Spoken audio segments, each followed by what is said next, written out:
नमस्कार मु अतीश रंजन प्रधान आपण मानकु teaching of philosophy YouTube channel को स्वागत करुच्ची। आज एक कॉलेज तरफ वैकेंसी आसी जहाँ कॉन्ट्रैक्चुअल बा गेस्ट फैकल्टी पोस्ट रूपे आसतु नजर पकाइया प्रथम जहाँ रही जदि आपण मैंने पूर्व आम यूट्यूब चैनल जब नुआ था आपण मैंने आम यूट्यूब चैनल को लाइक शेयर और सब्सक्राइब करूँ जहाँफल प्रथम नोटिफिकेशन आपण पाखे पहुँच।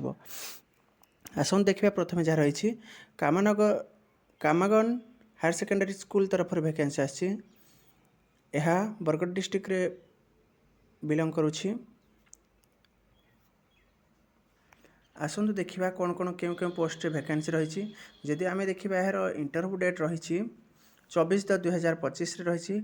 इंटरव्यू टाइम बा रिपोर्टिंग टाइम रही 10:30 AM बेले क्यों क्यों पोस्ट वैकेंसी रही ना lecture in IT post vacancy रही जो मान क्वालिफिकेशन जदि रही MSc IT MTech IT एवं MSc विथ 55% मार्क जदि रखिथे ताहले इंटरव्यू अटेंड करेंगे। यह हूँ सेल्फ फाइनेंस मोड्रे रही। एवं द्वितीय रही लेक्चर इन मैथमेटिक्स पोस्ट पाई जो माने MSc इन मैथमेटिक्स रे 55% मार्क रखी पास करछंती से माने निहात ए इंटरव्यू अटेंड करेंगे। एवं जदि आम देखा यह temporary for 6 month pi vacancy आसी एवं जो माने इंटरेस्टेड अच्छ निजर समस्त बायोडाटा एवं फोटो एवं सर्टिफिकेट सहित ओरिजिनल एवं तार जेरॉक्स कॉपी नहीं इंटरव्यू अटेंड करंतु।